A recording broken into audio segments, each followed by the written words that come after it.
Is the logo ugly? Do you like the logo? The logo is fine. Companies go through rebrands all the time. You know what I'm sick of? Manufactured BS? Yeah, manufactured BS, but I am so sick of the outrage of these snowflakes. Mm-hmm. There are so many things that offend them and get them all upset. They're shooting beer cans and burning hats and stuff like that. Mm-hmm. Meanwhile, there are real things people are concerned about, and they're losing their minds over a redesign. Mm-hmm. What the... See, I'm trying to get in trouble. You see when I'm quiet? I'm like, go ahead. Go ahead.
That's been happening in the US recently is Cracker Barrel, which we don't have in Australia, but from my understanding, it's a restaurant and a gift store, and they've undergone a big rebrand where they've ditched a lot of the classic branding associated with Cracker Barrel, like the country guy, and they've really gone for this sort of pared back modern look. Well, as a result, they've lost $100 million off the value of their stocks. Could you tell us a bit about what's going on there? Is this part of a woke shift, abandoning their heritage? And what's the backlash all about?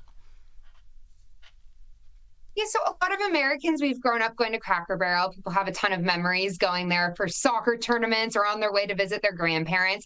And it's just known as this like very eclectic, nostalgic place to go to. It has like all of these things all over the wall. And that's part of its charm. And it has really good pancakes, I will say too.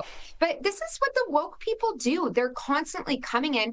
I mean, it sounds a little dramatic to say this, but if you look at communists in the Soviet era, they ruined everything that's beautiful, everything that has charm and art, to be quite frank. And so that's what kind of woke leftists do. They want to make everything sterile. Now it looks like a hospital. And they took off the barrel and the man off of the logo. And so I'm glad that Cracker Barrel is getting its backlash. And the last thing I'll say too, the CEO has gotten a lot of fire recently, this woman, and she just looks like I don't know where she's from, but she looks like your city elitist who's never even stepped foot in a Cracker Barrel. So it's very reminiscent of the Bud Light fiasco with that other marketing woman.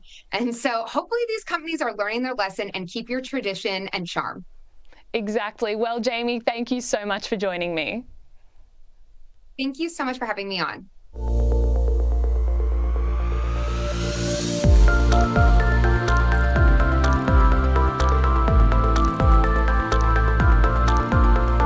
I wanted to ask you about this story, which always amuses me. Go woke, go broke, we like to say here. There's a company called Cracker Barrel. I think they're a kind of restaurant chain and in the southern states. and they've their traditional logo had a kind of guy sitting on a barrel, and this has been rebranded and, wait for it, decolonized. The new woke CEO has come out and said, oh, no, we've got this brand new, exciting new logo, which looks pretty ordinary to me. What did you make of it? I'll just play you the woke CEO first. And do you think we're going to see another Bud Light type thing happening? But just have a listen to her first. Honestly, the feedback's been overwhelmingly positive that people like what we're doing. I'll give you another soundbite. I actually happened to be in Orlando last week with all of our managers. We bring them together and every other year. And the number one question that I got asked, Michael, was, how can I get a remodel? When can I get a remodel? How do I get on the list?